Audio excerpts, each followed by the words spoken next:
मैं आपका physics teacher Awais Abbasi.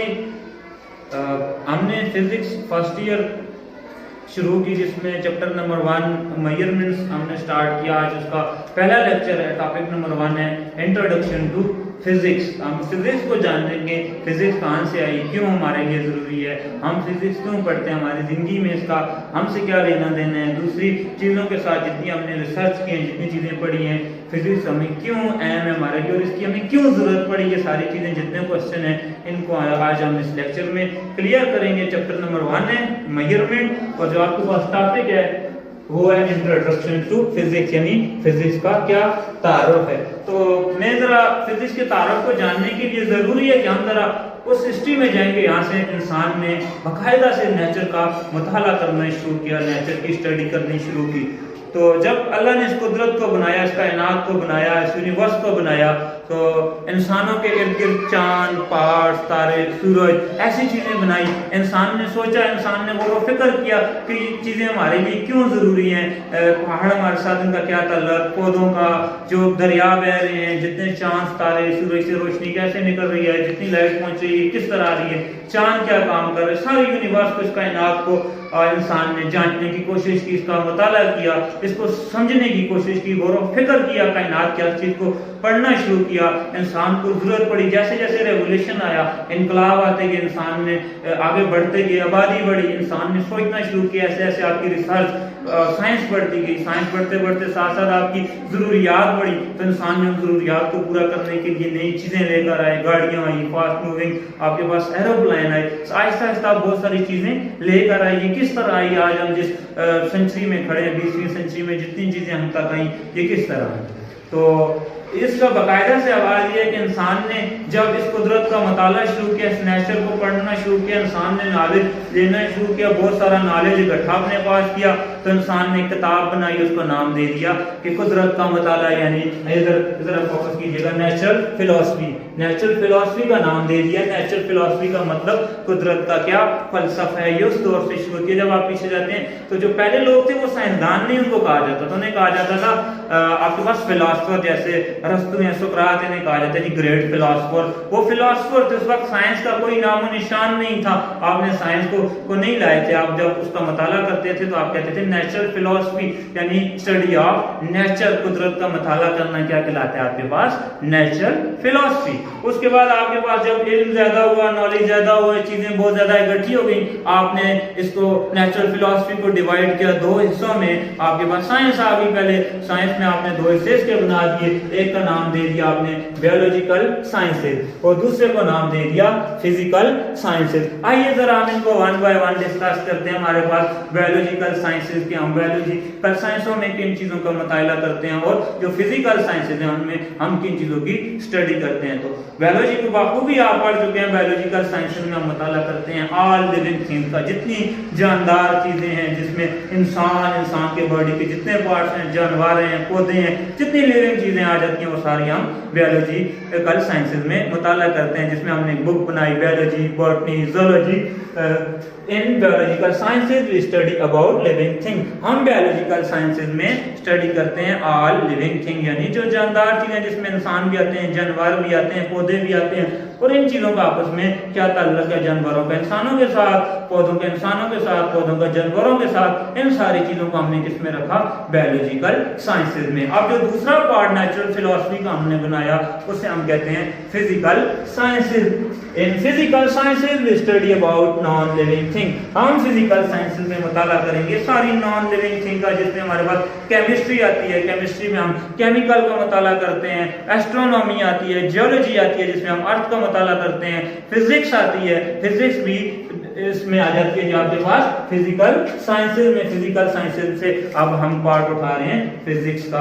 Physics science की वो शाख है, एक ऐसी ब्रांच है जिसमें हम मुताला करते हैं matter, energy and their mutual relationship. मैं इसकी तरफ वापस आता हूँ, पहले मैं बता लूँ आपको कि आपके पास फंडामेंटल साइंसेज क्या होती हैं। There are 3 main frontier of fundamental sciences. जो आपके पास फंडामेंटल साइंसेज हैं उसके 3 मेन फ्रंटियर हैं, हमने 3 में तकसीम करते हैं साइंस को, हमारा जो यूनिवर्स है हमने इसको इस फ्रंटियर बनाए, 3 हिस्से बनाए, 1 बाय 1 हम उनको डिस्कस करते हैं और उनमें देखेंगे कि कौन कौन सा हिस्सा और इसमें कौन सी चीजें आती हैं। नंबर 1 पे आपके पास WOEL, WOEL यानी world of extremely large object. WEL में हमारे सारे बड़े ऑब्जेक्ट आ जाते हैं, जिसमें होल सबसे बड़ा हमारे पास जो वर्ल्ड ऑफ एक्सट्रीमली लार्ज है, होल यूनिवर्स आ जाती है हमारी पूरी, तो इसमें यूनिवर्स कुदरत आ जाती है। हम उसे क्या कहते हैं कि हमारे पास एक है WOEL, world of extremely large object. Number 2 पे जी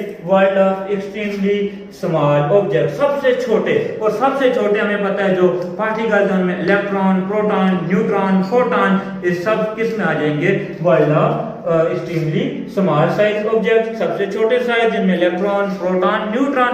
और नंबर 3 पे आपके पास वर्ल्ड ऑफ मीडियम साइज, आप देखें world of middle size object, जो ना तो आपके पास यूनिवर्स से बड़े हो और ना प्रोटॉन इलेक्ट्रॉन से छोटे हो, इन दोनों के दरमियान पा जाए, इन दोनों के मिडल में आए, तो हम इन्हें क्या कहते हैं, world of middle size object, जो दोनों के दरमियान है, जिसमें हमारे पास मॉलिक्यूल है, हमारी अर्थ है। देखिए हमारी अर्थ हमारी यूनिवर्स से बड़ी नहीं है, और दूसरी तरफ देखिए हमारे मॉलिक्यूल ना तो यूनिवर्स से बड़े हैं, ना इलेक्ट्रॉन प्रोटॉन से छोटे हैं, ना प्रोटॉन से, ना इलेक्ट्रॉन से, ना प्रोटॉन, ना न्यूट्रॉन से छोटे हैं, और अर्थ भी ना इनसे छोटी है ना यूनिवर्स से बड़ी, इन दोनों के ये दरमियान आ रहा है, इस वजह से हम इन्हें क्या कहते हैं, मिडिल साइज ऑब्जेक्ट। ये 3 फ्रंटियर थे साइंस के, सबसे बड़ी चीज, उसके बाद सबसे छोटे ऑब्जेक्ट, उसके बाद दरमियाने साइज के ऑब्जेक्ट। तो सबसे बड़े जिसमें हमने कहा सबसे जो होल आ जाता है वो सबसे बड़ी हमारे पास हमारी यूनिवर्स है, यूनिवर्स का मुताला करना आपके पास सबसे बड़े आ जाते हैं। उसके बाद सबसे छोटे हमने पढ़ चुके हैं, एटम्स अंदर इलेक्ट्रॉन, प्रोटॉन, न्यूट्रॉन आते हैं। और नंबर 3 पे आपके पास है जी मिडल, जो इन दोनों के दरमियान पाया जाए, जैसे हमारी अर्थ है, मॉलिक्यूल्स हैं, ये सारे इन दोनों के दरमियान पाए जाते हैं।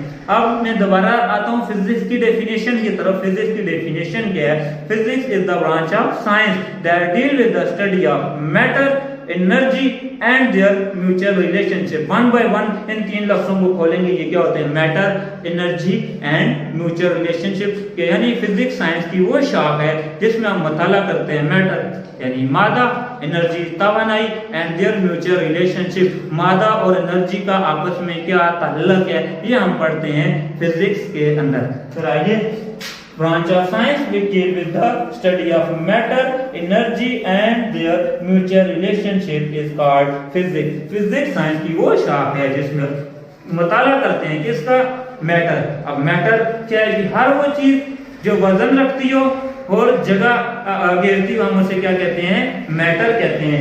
Anything which has weight and occupy space is called matter. Anything which has weight and occupy space is called matter. हर वो चीज जो क्या रखे, वजन रखे और जगह घेरती हो, हम उसे क्या कहते हैं, मैटर।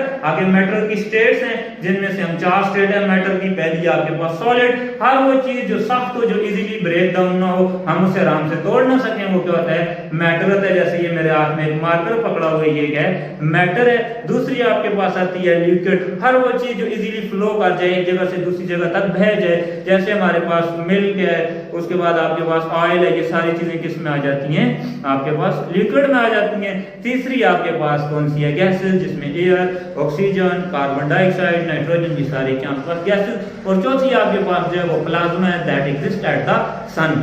प्लाज्मा जो अभी न्यू ड्राइव हुई है उसे हम क्या कहते हैं, प्लाज्मा कहते हैं, जो सन के ऊपर एग्जिस्ट करती है। अब उसके बाद एनर्जी है जी, energy and their mutual relationship. Energy आप जैसे आपके पास सन क्या है, मैटर है, हमने यहाँ बात की, एंड देयर म्यूचुअल रिलेशनशिप, और इनके दरमियान क्या ताल्लुक है, मैटर एनर्जी के दरमियान। सन को देखें, मैटर है, उससे एक लाइट निकल रही है, वो एनर्जी है, वो कैसे प्रोड्यूस हो रही है, और इनका आपस में क्या ताल्लुक है, ये सारी चीजों का हम मुताला करते हैं किसमें, फिजिक्स में। तो ये हमारे पास क्या थी, फिजिक्स थी। फिजिक्स साइंस की वो शाखा है जिसमें हम मुताला करेंगे किसका जी, नंबर 1 मैटर, नंबर 2 एनर्जी। तीसरा पॉइंट ये है कि आपके पास मैटर और एनर्जी का आपस में क्या ताल्लुक है, रिलेशन का मतलब है इनका आपस में क्या ताल्लुक है, मादा का और तवानाई का आपस में क्या ताल्लुक है, ये हम पढ़ेंगे फिजिक्स के अंदर। अब मैं दोबारा एक क्विक रिव्यू देता हूँ लेक्चर का। जरा ये इंट्रोडक्शन टू फिजिक्स पढ़ा, जिसमें हमने कहा कि हम जो ही 19वीं सेंचुरी एंड हुई और 20वीं शुरू हुई, साइंटिस्ट ने कहा जी हमने ऑलमोस्ट हर चीज डिस्कवर कर ली है इस यूनिवर्स में, हमने हर चीज डिस्कवर कर ली है, ज्यादा से ज्यादा ज्यादा क्या होगा, आपने गाड़ी बना ली, उस गाड़ी को आप मॉडिफाई करेंगे, आप उसके डिजाइन को मॉडिफाई करेंगे। अगर आप एक नई चीज लेकर आते हैं, आप गाड़ी के डिजाइन को मॉडिफाई करेंगे, उसकी फ्यूल कंजम्पशन जो है ना अच्छी हो जाएगी, उसकी स्पीड आप बेहतर बना देंगे, या उसके कलर्स में आप तब्दीलियां लाएंगे, लेकिन उसके जो बेसिक प्रिंसिपल होंगे, चलाने वाली जो बुनियाद होगी, वही चीजें काम करेंगी। लेकिन जो ही कुछ ग्रेट 3-4 साइंटिस्ट का मैं नाम यहाँ पर लूंगा, सर आइंस्टाइन है, उसके बाद क्वांटम है, बोर मॉडल आपको मिला, इन्होंने आके नील्स बोर, इन सब ने ये बताया कि अभी आपने कुछ भी मुताला नहीं किया, आपने अभी पूरे यूनिवर्स को नहीं पढ़ा, ये सारी चीजें लेकर आए। इस तरह ये इंट्रोडक्शन था फिजिक्स का कि ये स्टार्ट कहाँ से हुई, इंसान ने इसका मुताला करना शुरू किया, इसे नाम दिया नेचुरल फिलॉसफी, यानी कुदरत का मुताला किया। फिर इंसान के पास नॉलेज ज्यादा हुआ, जो ही चीजों उन्हें जरूरत पड़ी कि हम इनको तकसीम करें, मिक्सअप हो रहा था, उन्होंने फिजिकल साइंसेस को अलग किया, जानदार को गैर जानदार चीजों को अलग, लिविंग और नॉन लिविंग को अलग किया। फिर आगे जब आपने बायोलॉजी बनाई, बायोलॉजी में भी आपने ब्रांचेस बना ली, बॉटनी, जूलॉजी, मॉर्फोलॉजी, मुख्तलिफ आपने माइक्रोबायोलॉजी, इस तरह की ब्रांचेस बनाई, उसमें भी हर चीज को डिवाइड करते गए आहिस्ता आहिस्ता, जो आपकी रिसर्च बढ़ती गई। इसी तरह आपने फिजिकल पार्ट बनाए, फिजिकल पार्ट में आपने chemistry, science, math, geology, astronomy, ये सारी चीजें इसमें फिजिकल पार्ट में आपने रख दी। फिर आपने आगे फिजिक्स बनाई, फिजिक्स में आपने इतनी रिसर्च की, आपके पास न्यूक्लियर फिजिक्स, एटॉमिक फिजिक्स, ये सारी फिजिक्स आई, आपने इनकी भी आगे फिजिक्स की मजीद ब्रांचेस बनाते गए। तो ये क्या था जी, फिजिक्स का थोड़ा सा इंट्रोडक्शन था कि फिजिक्स कैसे आई, किस तरह हम तक पहुंची, और हर स्टेप में, जिंदगी के हर डेली लाइफ में हम फिजिक्स को यूज कर रहे हैं। स्पीड गाड़ियों की बढ़ रही है, आ रही है, जा रही है, तो आपके पास जितने दिन में काम हो रहे हैं, सारा कुछ फिजिक्स के अंदर आ रहा है। आप मेजरमेंट ले रहे हैं, पैमाइशें कर रहे हैं, तो उसके लिए जरूरी था कि मेजरमेंट से पहले अंदर आप फिजिक्स को जानते कि फिजिक्स क्या है। फिजिक्स आपकी बुक का नाम फिजिक्स तो जरूरी है, जब आप किसी चीज को पढ़ते हैं उसका आपको पहले पता हो फिजिक्स क्या है। जिस तरह इंसान की तारीफ की गई है, इंसान को बयान किया गया, इसी तरह हम फिजिक्स को भी पूरा खोलें, फिजिक्स क्या है, उसके बाद आगे देखेंगे कि फिजिक्स में मेजरमेंट क्या है। फिर भी आपका किसी का कोई क्वेश्चन हो, कोई क्यूरीज हो, समझ ना आए, तो आप कमेंट में पूछ सकते हैं। Thank you.